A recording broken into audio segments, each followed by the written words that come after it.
National forensic science university खुल रहा है, जिसका केंद्रीय गृह मंत्री अमित शाह 22 और 23 जून को छत्तीसगढ़ प्रवास के दौरान नवा रायपुर में यूनिवर्सिटी कैंपस का भूमि पूजन करेंगे। उप मुख्यमंत्री विजय शर्मा ने नेशनल फॉरेंसिक साइंस यूनिवर्सिटी की जानकारी देते हुए बताया कि नवा रायपुर में 40 एकड़ जमीन आवंटित की गई है। लगभग 350 करोड़ रुपए की लागत से विश्वविद्यालय बनेगा।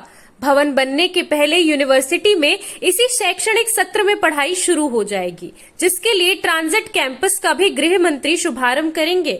उप मुख्यमंत्री ने बताया कि केंद्रीय गृह मंत्री अमित शाह अपने प्रवास के दौरान प्रशासनिक बैठकों की अध्यक्षता करेंगे। हालांकि बैठक के लिए स्थान अभी तय नहीं किया गया है।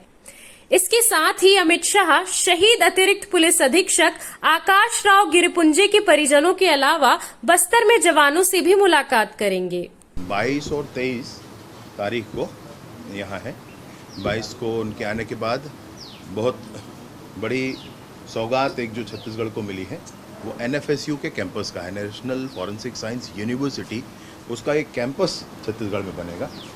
उसके लिए 40 एकड़ की ज़मीन राज्य की सरकार ने दिया हुआ है और नया रायपुर में, और साथ ही साथ वह उसमें हमको लगभग 350-400 करोड़ रुपया केंद्र से वहाँ पर बिल्डिंग बनाया जाएगा, पूरा इंफ्रास्ट्रक्चर डेवलप किया जाएगा, वो केंद्र की पूरी मदद से होगा। और फिर वहाँ पर NFSU का एक कैंपस छत्तीसगढ़ में डेडिकेटेड होकर चलेगा। ये बहुत बड़ी चीज़ है। 3 जो नए कानून आए हैं हमारे BNS, BNSS और भारतीय साक्ष्य अधिनियम, ये तीनों ही जो कानून आए हैं, इन तीनों कानूनों में 7 साल और 7 साल से अधिक की सज़ा वाले अपराधों में फॉरेंसिक साइंस का बड़ा महत्व है उसका, और इसलिए बहुत सारे फोर्सेस की, बहुत सारे इसमें मैन पावर की ज़रूरत है।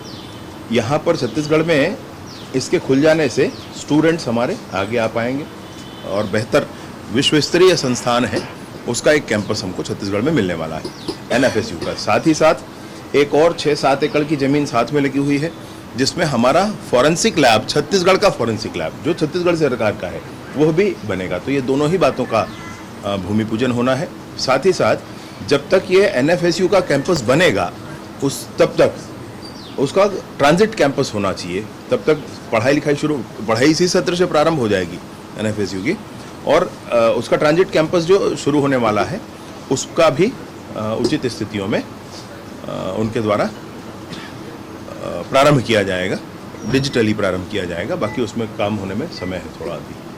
तो इस नाते उनका आना है, साथ ही साथ बैठकें हैं, प्रशासनिक बैठकें हैं। दूसरे दिन किसी कैंप में भी उनका प्रवास है, और कैंप के प्रवास के बाद फिर वो दूसरे 23 तारीख को वापस जाएंगे। शहीद आकाश। CCN शार्क न्यूज़ के लिए ब्यूरो रिपोर्ट।